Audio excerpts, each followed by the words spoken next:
आजाद अली ने भाजपा प्रवक्ता शादाब शम्स पर साधा निशाना। कहा, शादाब शम्स करते हैं ओछी राजनीति। शम्स बताए, महिला आरोपों से घिरे विधायकों पर कब होगी कार्रवाई। आइए देखते हैं पूरी खबर। देखिए, परसों एक न्यूज चैनल के बुलेटिन में डिबेट कार्यक्रम था उनका, वो आया मेरे पास कई लोगों ने व्हाट्सएप करके भेजा है। तो उसमें हमारी कांग्रेस की प्रवक्ता द्वारा कहा गया कि भारतीय जनता पार्टी में महिलाओं का लगातार उत्पीड़न होते ही आ रहा है और वो हो ही रहा है, सबके सामने है। तो उसमें जो भारतीय जनता पार्टी के प्रवक्ता हैं शादाब शम्स, उन्होंने कहा कि आजाद अली आपकी कांग्रेस पार्टी के प्रदेश सचिव थे और उनको भी अश्लीलता के आरोप में निष्कासित किया गया है। तो हमारी जो बहुत ही होनहार प्रवक्ता हैं, महिला प्रवक्ता हैं, उन्होंने उनको बोलती तो वहीं पर उनकी बंद कर दी। लेकिन मैं फिर भी कहना चाहूंगा कि जो भारतीय जनता पार्टी के ये प्रवक्ता हैं, ये आधा अधूरा ज्ञान लेकर डिबेट में बैठ जाते हैं, जो कि समाज के लिए हानिकारक है। और मैं मिस्टर शादाब शम्स को कहना चाहता हूं, यदि जो उन्होंने कहा कि मैं अश्लीलता के आरोप में मुझे निष्कासित किया गया था, तो जिस बात को उन्होंने एक सार्वजनिक मंच पे उठाया है, सार्वजनिक मंच पे कहा है कि अश्लीलता के आरोप में, तो उनके ज्ञान के लिए मैं उनको बता दूं, अभी हाल ही में जो उसमें प्रक्रियाएं हुई न्यायालय में और जो अपडेट आई, उनसे वो अनभिज्ञ हैं या जानबूझकर उन्होंने अनभिज्ञ वाली भाषा का प्रयोग किया वहां पर। यदि जो उन्होंने एक लाइव कार्यक्रम में बोला है कि आजाद अली अश्लीलता के आरोप में निष्कासित हुए, अगर शादाब शम्स से मैं अनुरोध करूंगा वो इसके साक्ष्य प्रस्तुत करें। यदि वो इसके साक्ष्य प्रस्तुत नहीं कर सकते तो उनको प्रवक्ता पद से ही नहीं, राजनीति से भी त्याग पत्र दे देना चाहिए। और मैं उनसे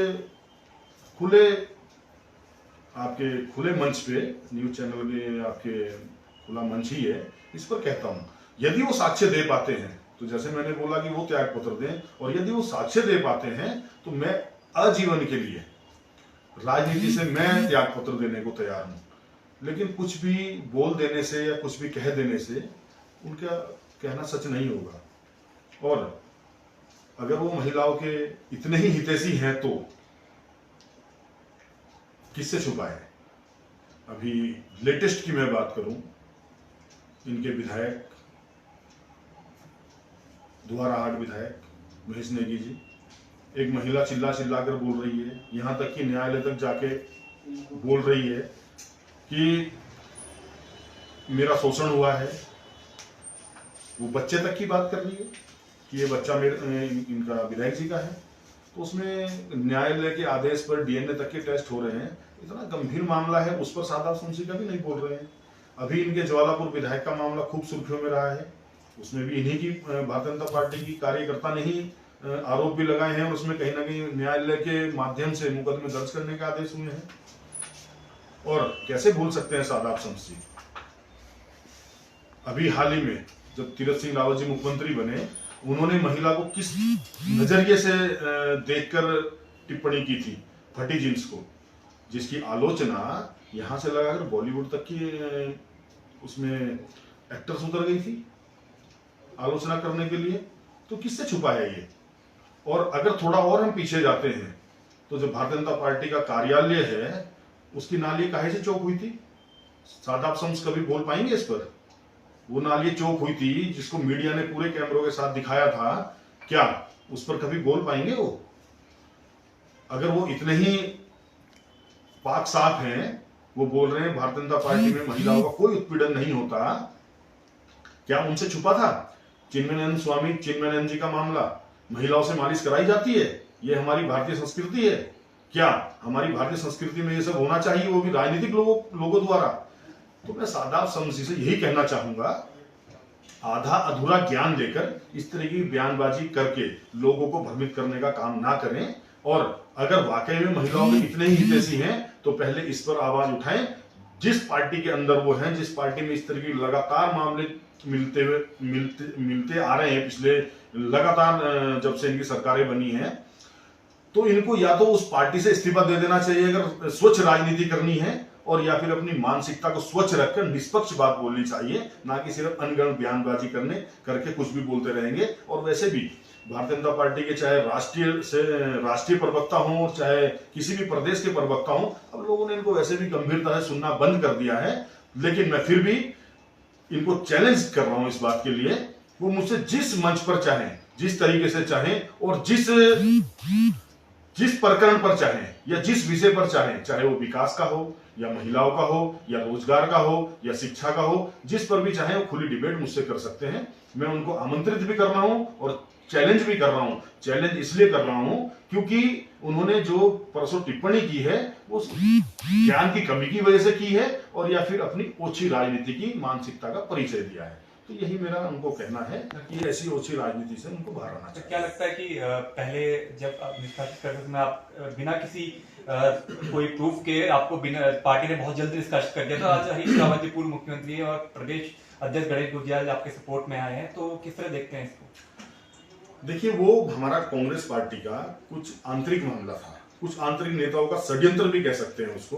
तो उसके तहत ठीक है, मिनटों में मेरे खिलाफ कार्यवाही की खबरें चलाई गई, मिनटों में खबरों में चला गया कि मैं जेल चले गया हूं, मिनटों में मेरा निष्कासन भी हुआ। लेकिन इसमें सादा ऑप्शंस कौन होते हैं बोलने वाले? वो हमारी पार्टी का, मेरी पार्टी का और मेरा मामला है ना।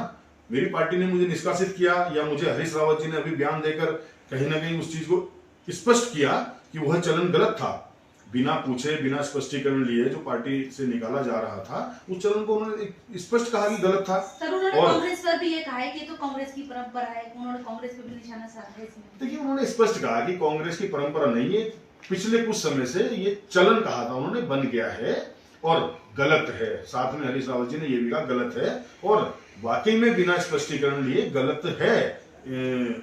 उसमें भारतीय जनता पार्टी ने या किसी दूसरे दल ने या किसी क्षेत्रीय पार्टी ने, किसी ने नहीं कहा था कि भाई आजाद अली को निष्कासित कीजिए।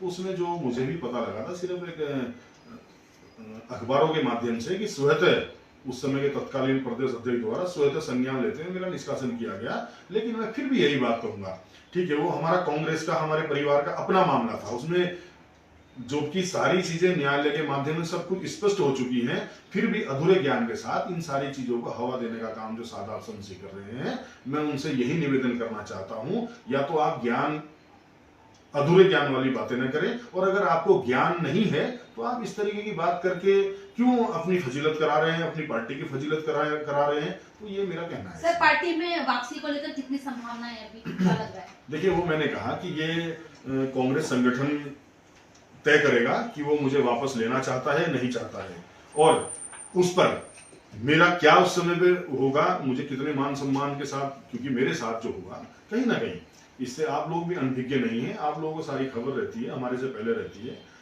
जिस तरीके से मेरे ऊपर आरोप लगा, जिस तरीके से मिनटों में कार्यवाही हुई, जिस तरीके से उस समय का टोटल घटनाक्रम हुआ, उस समय के तत्कालीन प्रदेश अध्यक्ष द्वारा निष्कासन करके मेरे आरोप को प्रमाणित किया गया कि हाँ, मैं गलत व्यक्ति हूं निष्कासन करके।